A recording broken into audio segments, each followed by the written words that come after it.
The first time the message flashed across his screen, Elias barely noticed it.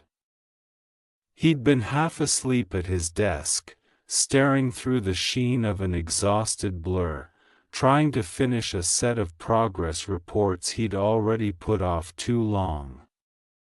His laptop screen had flickered, a brief stutter of static, and then the words appeared, "God says, this is your duty now. Don't test my patience." They vanished almost as soon as they came. He assumed it was a glitch. Some adware, maybe. He'd spent hours earlier fighting with a corrupted spreadsheet file. His whole system had been acting up, but the second time, 2 days later, there was no ambiguity. He wasn't tired this time. It was broad daylight. He had just set his coffee down and opened the lid of his laptop when the message stamped itself across the screen in all caps white on a black background like a command line prompt built by an angry ghost. "This is the last time I'm flashing this on your screen. Don't test my patience. Open this on November 18th or you alone will bear the full responsibility for what's about to happen." Then, gone. As if it had never been there, Elias had exhaled sharply, more irritated than afraid, but the irritation didn't last long. The irritation inverted, flipped inside out, and what remained was unease. A creeping, persistent unease that followed him down hallways, into the kitchen, behind the shower curtain. He walked differently after seeing those words. He breathed differently. He kept looking over his shoulder even inside his own apartment. The message did not show again for a week, but that week was not quiet. Elias began noticing strange glitches, the cursor moving on its own for a split second, the speakers popping like someone had spoken into them, the trackpad registering phantom touches. He ran virus scans, deep scans, system checks, nothing. He called a friend who worked in IT. The friend shrugged it off as spyware or a malfunctioning driver, but Elias saw the friend's eyebrows tighten, even for that short moment. Something wasn't normal. Then came the dreams. It started with sound. Not images. A low hum, like electrical current pulsing through meat instead of wires. Beneath it, a whisper, no, not exactly a whisper. Something halfway between a whisper and the crackle of an old radio. Every night when he fell asleep, the sound crept closer, as if it were leaking through the walls of whatever thoughts he tried to build as a barrier. He would wake simultaneously shivering and sweating, heart pounding, the hum still echoing inside the bone behind his ears. Even hours after waking, he could recall the rhythm of it, the shape of those whispers he couldn't quite translate. The night before November 18th, the dream changed. He saw a white room with no doors, no windows. No corners, just infinite bright smoothness. In the center of the room sat a chair turned toward him. A silhouette sat in the chair. Elias approached it, or the dream dragged him toward it, and as he got closer, the silhouette turned its head. Its eyes were blank gray screens. Rectangular. Pixelated. Flickering with static. The static formed words. A single sentence, "Open it tomorrow." He woke up gasping and shoved his laptop closed so violently it clapped like a gunshot. He didn't touch it for the rest of the day. When midnight came, Elias finally gave in to the creeping inevitability that had been tightening around him for 2 weeks. He opened his laptop. The screen stayed black for a long, impossible moment, too long. Then the message appeared, "Good. Now we can begin." The lights in his apartment flickered. The hum from his dreams, he heard it again, but not inside his head this time. It was behind him. Near the wall. No, beneath the floorboards. No, both. Elias snapped the laptop shut. The hum vanished instantly. He stood there, the laptop clutched like a bomb he wasn't sure he'd disarmed by closing it. 30 seconds passed, then the laptop vibrated. It had never done that before. He hadn't known laptops could even vibrate. He opened it again. The message had changed. "You shouldn't have done that." Elias felt his throat go dry. He typed, more out of instinct than courage. "What do you want?" The reply came instantly, "You already know." That was the moment the fear changed. Before that, it had been standard fear, fear of the unknown, fear of hallucinating, fear of ghosts or hackers or nightmares bleeding into waking life. But when he saw those words, "You already know," the fear shifted into something deeper and more primal, something that made his spine feel hollow, because he did know, somewhere beneath the frantic thoughts, beneath the rational explanations he kept stacking like bricks to build a wall, beneath the everyday logic he clung to, he knew what the thing was hinting at. It wanted him because he was vulnerable, because he had no one else. Because his life had become an unbroken loop of isolation, insomnia, depression, rumination, the perfect soil for something invasive, something that didn't want worship, something that didn't want obedience, something that wanted a host. But he typed anyway, "I don't know. Tell me." The screen didn't respond in words this time. Instead, a file appeared on his desktop, just one, named, this_is_your_duty.exe. His breath stalled in his lungs. The letters seemed to crawl across the desktop icon, rippling ever so slightly like living tissue. He moved the cursor toward the trash bin. His hand shook, but he forced it forward. Before the cursor reached the icon, the file jumped, literally jumped, 2 inches to the left. Elias froze. He tried again, this time moving faster. The file darted away like an insect.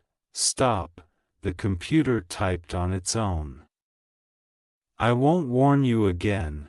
He yanked the laptop's power cable out and slammed the lid shut. He held it closed with both hands, as if something inside might try to escape.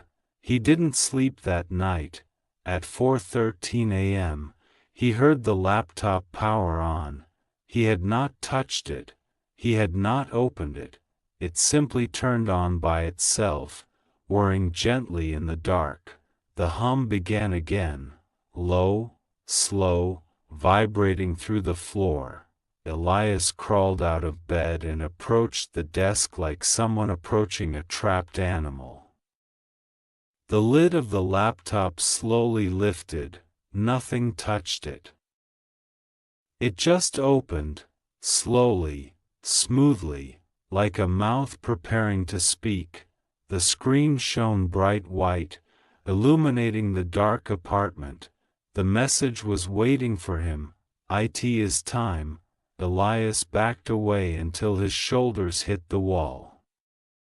His heartbeat felt like it was pushing blood through his veins with too much force, like his body was trying to prepare him for something it couldn't classify. Time for what? He whispered, "TOC." The screen changed. A video began playing, grainy, black and white, time-stamped with the current date. At first he couldn't tell what he was looking at. The frame was filled with static, ripples, distortions like electromagnetic interference. Then the image cleared. It was his apartment. The angle was from above, as if from a corner of the ceiling, and in the video, Elias was asleep in bed. The Elias in the video tossed and turned, the sheets twisting around his legs. The door to the bedroom opened. Something stepped inside. Elias's throat closed. The thing walking into the room looked like a person wearing an old CRT television for a head. The screen crackled, flickered, showing snow at first, then faint lines resembling symbols, then a blurred approximation of a face. The television-headed figure approached the sleeping version of him. It leaned down. The screen face hovered inches above Elias's unconscious face, and then, the video froze.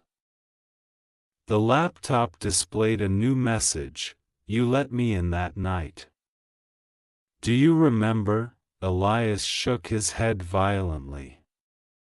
"No. No, I didn't. This didn't happen. This didn't happen."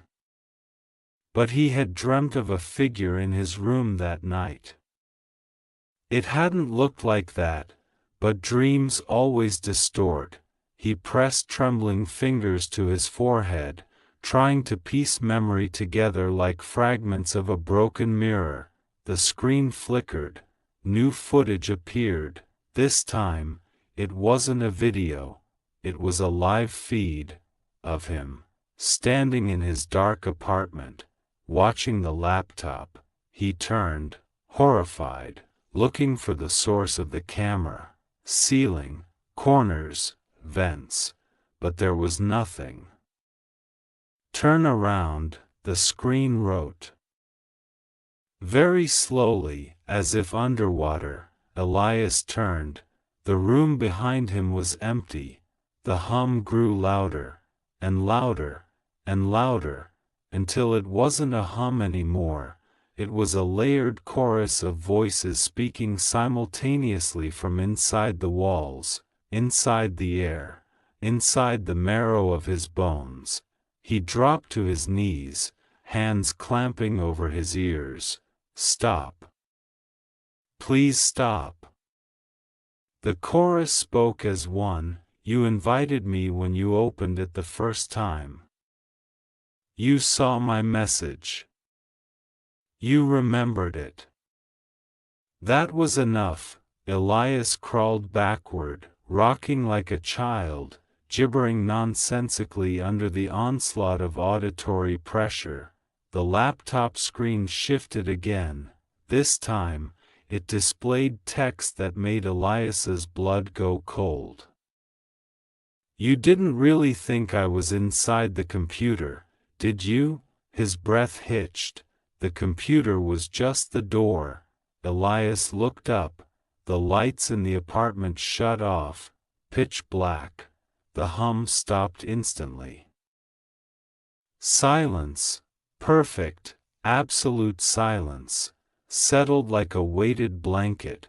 For a full minute, Elias did not move.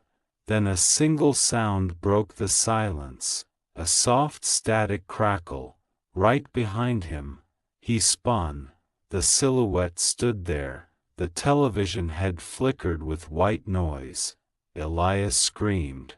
The screen face leaned closer, close enough for him to feel the coldness radiating from the static. A new line of text appeared on the flickering screen face. "It's your duty now." His vision began to blur. The world twisted, folded, collapsed. Darkness swallowed everything.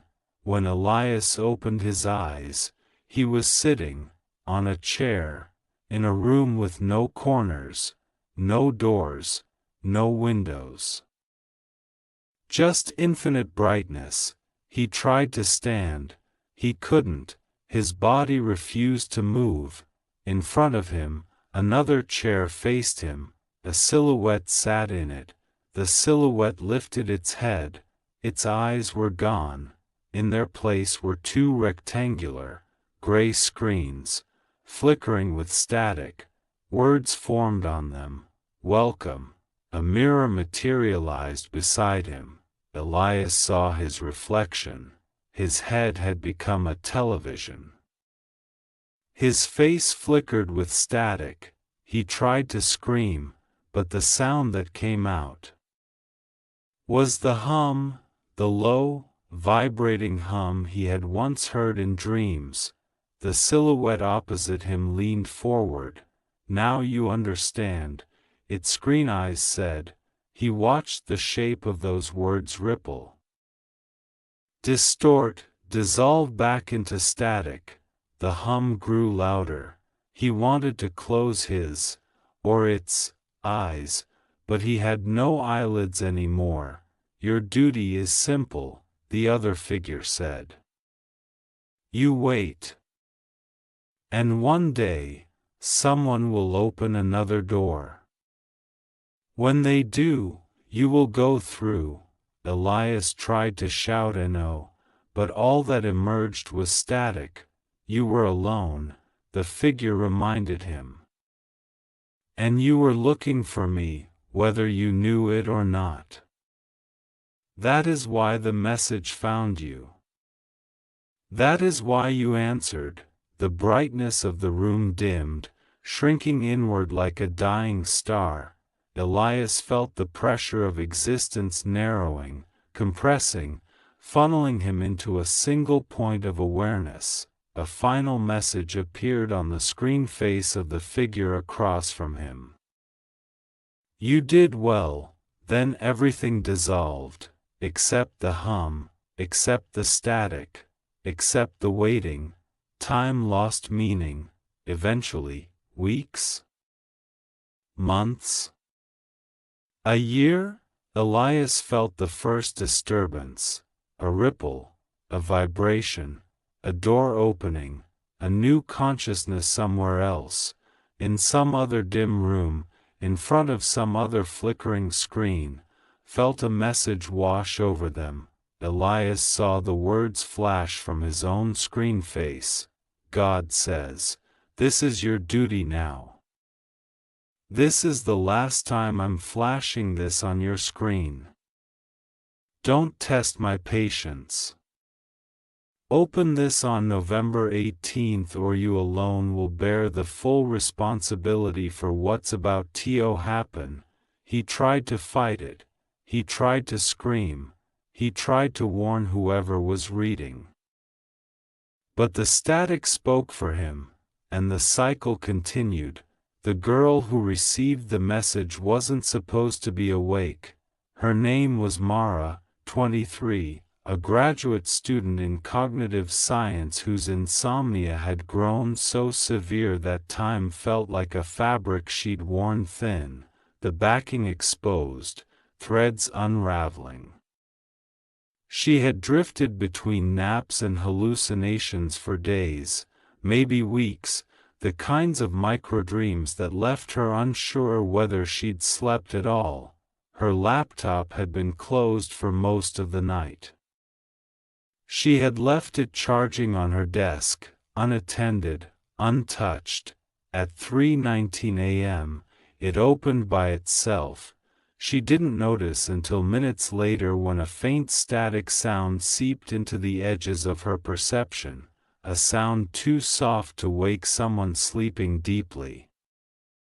But she wasn't sleeping deeply anymore. Nothing about Mara was deep, or rested, or whole. The noise thinned its way into her thoughts, woven between them like a filament of light cutting across darkness. She rolled over in bed. The laptop screen glowed. A message sat in the center of it: "Open this now." Mara blinked at it, her brain sluggish, limbs heavy with a fatigue that felt older than she was. She sat up slowly. The moment she did, her vision shifted, not blurred, not doubled, but misaligned. As if the world had been printed in two layers and someone had slid them apart a fraction of an inch. She rubbed her eyes. It didn't help, the static grew louder. She squinted toward the desk. A single file floated in the middle of the screen. She hadn't opened anything, hadn't touched anything, but the file was there, pulsing faintly as though breathing. Just a name, duty_transferred.exe, not funny, she muttered under her breath, swallowing the dryness of her own voice. Her roommate Jenna wasn't home. Jenna wouldn't pull a prank like this anyway. Jenna barely remembered to take out the trash. Mara's hands trembled, but she dragged herself out of bed and crossed the creaking floor. The moment she touched the trackpad, the file opened on its own. Her breath stalled. The screen went white, then black, then white again in a rapid strobe that somehow didn't hurt her eyes. It only made her feel like she was falling forward while standing still. Then a live feed appeared, but it wasn't her room. At first the angle was wrong, looking down at a corridor she'd never seen before, lined with concrete walls and flickering fluorescent lights overhead. The camera drifted, floated, slowly down the hallway as though carried by something that didn't walk. All sound disappeared, only the image remained. Hallway, light, darkness, a turn, and then, a door, plain metal, unlabeled, closed. The camera stopped in front of it. Static swallowed the feed. Words appeared. "This is where you come in." Mara felt her pulse spike. "What?" she whispered. "What does that even mean?" Her laptop answered, "You will find this place. Or it will find you. There is no third outcome." She stumbled back, knocking her chair sideways, her heel catching on a stack of textbooks and sending her sprawling to the floor. Her breath tore from her in ragged bursts, her body shaking as though she'd stepped into a freezing room. "No," she whispered. "No, no, no, I'm not doing this. I'm not." The lights in her room flickered, the static filled the air, filled her skull. She clutched her head. The laptop screen changed again, this time displaying something that made her stomach twist sharply. Her name: "Hello, Mara. How do you know you haven't slept enough to see it? But you will." What does sleep have to do with? The door opens more easily when you are tired. She stared at the words. Her heart dropped. "No," she whispered, backing further away. "No. You can't. How do you?" Each time your mind drifts, you are closer to it. You have already been there in dreams. You just don't remember yet. Mara froze, because she did dream of hallways sometimes, not like the one on the screen. Hers were darker, twisting, impossible in geometry, lined with faint symbols etched into the surfaces like they had been carved by something with claws instead of hands. She thought they were stress dreams, hallucinations from exhaustion. But now, would you like to remember? The question appeared slowly. One word at a time. She couldn't speak. Her mouth was dry. Her throat tight. When she didn't answer, the laptop took silence as consent. The screen flickered, and then she saw it. She didn't remember dreaming this, not fully, but fragments came back in jagged bursts. A bright, cornerless room, a figure sitting opposite her, a head shaped like an old television, flickering with static, eyes like gray screens, a voice humming not through sound but through thought, a message: wait. Someone will open a door for you. Her body convulsed as a wave of wrongness shot through her. She choked on her breath as she saw herself seated in that chair, a memory she should not have, but there she was. Across from that entity, staring directly into its flickering screen face, I've never dreamed this, she gasped, but she was lying, deep down, beneath the layers of fatigue and waking hallucinations. She remembered something she had buried. She remembered the hum, the voice, the instructions, the warning, and finally, the agreement. She didn't remember saying yes, but she did remember the figure leaning close, static washing across her vision. It will feel like a nightmare.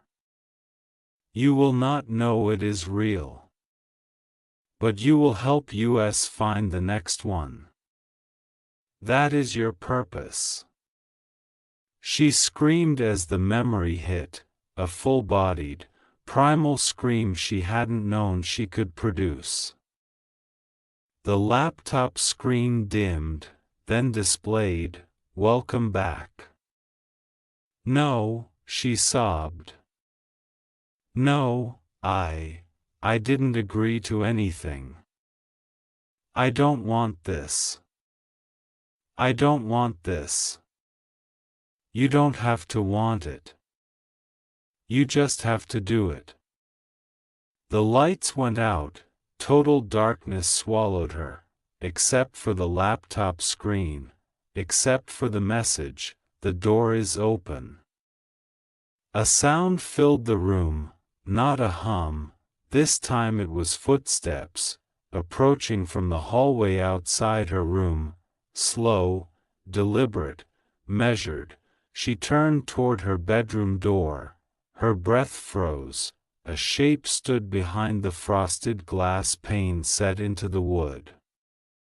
Tall. Wrongly proportioned. The outline of a head too square, too solid, sitting atop narrow shoulders. The footsteps stopped, the doorknob turned. She backed away until her spine hit the wall. The door creaked open. Static spilled into the room like fog, and then she saw it, the television-headed figure, tall, flickering, waiting. "You know what to do," the laptop said behind her. Her chest compressed painfully. She couldn't inhale. She couldn't think. The entity stepped forward, each footfall accompanied by a faint crackle of dead air. It leaned down, static dripped from its screen face. She felt it touch the front of her consciousness, brushing memories like pages being flipped by a cold metal hand. and somewhere beneath the terror, Mara felt something else: recognition. A deep, bone-thick sense that she had done this before, that she had walked this path, that she had served this purpose. Before she could resist, the entity placed its hand, cold and weightless, on her forehead. The static poured in, reality bent, and in that split second between identities, she remembered the final words spoken to her in the brightness of that cornerless room: "When your turn comes, you will know the one who will replace you. You will feel the threat of them. You will recognize their fear as your own." The static consumed everything. When Mara opened her eyes again, she was sitting, in the cornerless room, in the chair. Her head felt heavy. Too heavy. She saw a reflection floating in the brightness beside her. Her head was no longer hers. It flickered softly with gray static. A television where her face once was. Across from her sat the same silhouette as before.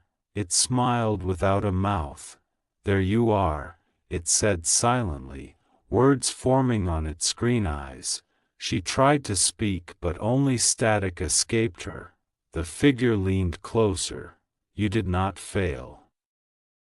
You brought us another." Mara trembled. The figure tilted its head. "Rest now. Your duty is complete." The room dimmed, time stretched thin. She waited. Somewhere far away, a dorm room, an office, a basement, a cluttered bedroom, another person rubbed tired eyes and opened their laptop to find a message on their screen. "This is your duty now. Don't test my patience." The cycle continued, and Mara waited for the door. Liam wasn't the type to believe in supernatural things. He wasn't the type to believe in much of anything at all. At 29, he had mastered the quiet art of non-participation, drifting through his job at the satellite imaging lab, drifting through conversations, drifting through life in a way that made him seem ghost-like even while alive. His co-workers joked, playfully at first and then with mild discomfort, that Liam had the presence of someone who might vanish mid-sentence without anyone noticing. He didn't mind. It was easier to be invisible. Safer, somehow. That's why the message hit him harder than it should have. He didn't see it at first. He was half asleep on the couch, a microwaved dinner cooling untouched beside him, the faint glow of the television flickering across the dark room. His laptop was on the coffee table, lid shut, charging quietly. It opened by itself. The sound didn't wake him. The static did. A faint, whisper-thin hiss seeped into the room like a draft. Liam's eyes snapped open. His heart thudded once, hard, before evening out into something tense and aware. He sat up. The laptop screen showed a message he had never seen, in a font he did not recognize, glowing too brightly in the dark. "You were chosen because you do not resist." He blinked at it, rubbed his eyes. Stared. "What?" He muttered. Another line appeared beneath the first. "Don't pretend you don't see this." His throat tightened involuntarily. Okay," he said softly. "Fine. What do you want?" His voice sounded wrong in the room, like it didn't belong to him. The reply came instantly. "It's your turn." "My turn for what?" No answer, just a file appearing on the desktop. Transfer_protocol.exe. Liam exhaled sharply through his nose. This is a joke, he told himself. A virus, maybe. A prank. But when he reached for the laptop, the touchpad moved the cursor before he touched it. The file opened. He swore and jerked his hand back like he'd touched something hot. The screen went black. White text began typing itself in slow, deliberate strokes, as if carved by invisible hands. You will see Mara in a moment. She is waiting. Mara? He whispered. Whose? The screen shifted. A video began playing, a room of pure white, cornerless. Endless, a chair, and in that chair, a figure. Its head was a television, flickering softly with gray static. Liam's entire body went cold. No, he whispered. No. I don't know her. I don't. The camera feed zoomed in. The figure lifted its head. For a fraction of a second, through the static, Liam thought he saw a face beneath the distortion. Young. Hollow-eyed. Terrified, then the static surged and swallowed the image again. Words appeared on the entity's screen face, Liam. He staggered backward. The laptop speakers crackled, releasing a burst of soft white noise that felt like fingers dragging across the base of his skull. Then, faintly, something spoke behind the static. Not a voice, more like a shape of a thought. I know you. Liam shook his head. You don't. You don't know anything about me. The laptop screen disagreed.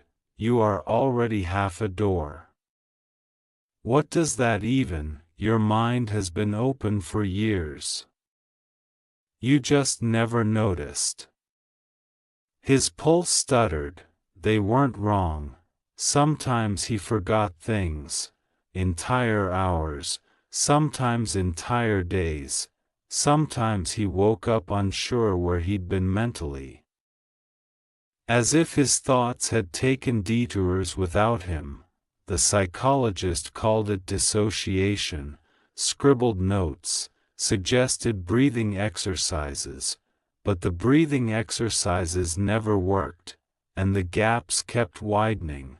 He tried to shut the laptop. It didn't move. He tried again, forcing more strength. The lid wouldn't budge. Something held it open. The screen flickered. The room and the video changed perspective, rotating slowly until Liam saw the second chair in the room, empty, waiting. The entity turned its head toward that empty chair.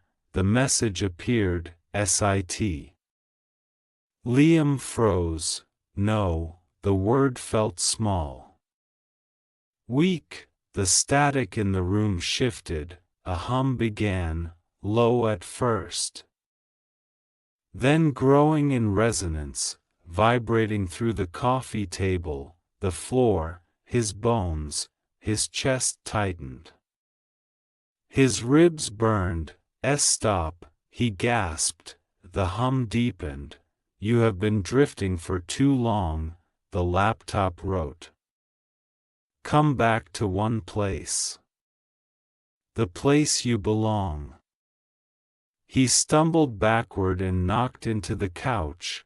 No, he said again, louder. You can't make me, you are already here. The room flickered, just once, everything shifted half an inch to the left, then snapped back into place as if reality had glitched. What was that? He whispered. The laptop answered, the door opening. A soft creak echoed from behind him. Liam spun. His bedroom door was opening. But not outward, inward, and not like a normal door, more like a slit pulling itself apart in the fabric of the dark hallway, widening slowly, impossibly, revealing a blinding white light beyond it, a light with no source, a light that didn't behave like light. His breath caught in his throat. "No," he said. "No, I'm not going in there. I'm not." Mara did her part. "Now you do yours." Something stepped into the doorway, tall, humanoid, head shaped like an old television, static hissing softly from its screen. Its body cast no shadow, its presence pressed against the edges of Liam's thoughts like cold fingers sliding beneath the skin of his mind. He backed away on instinct. The entity stepped forward once, just one step, but that was enough. Liam collapsed backward onto the couch, his vision blurred. The hum grew louder, vibrating through him in waves. He pressed his hands to his ears, but the hum was inside his head, inside his veins, inside the parts of him he never looked at too closely for fear of what he'd find. He couldn't breathe. He couldn't think. He couldn't escape. The laptop screen changed one final time. "Welcome, Liam." The entity reached out, and the world folded. Bright white replaced everything. He was sitting, in a chair, in the cornerless room. Across from him sat the static-headed silhouette. It tilted its screen toward him. Words formed on it. "You do not need to understand. You just need to wait." Liam tried to scream, only static came out. The entity across from him observed him with blank, flickering eyes. "There will be another," it said silently. "There is always another. The chain continues. And you will help us find them." The room dimmed, time loosened. Liam felt the threads of himself unravel, and far away, in a place he no longer remembered, a phone vibrated on a nightstand. Its owner sat up, groggy, rubbing their eyes. They opened their laptop to check an email. The screen flickered. A message appeared. "This is your duty now." The cycle continued, and Liam waited for the door.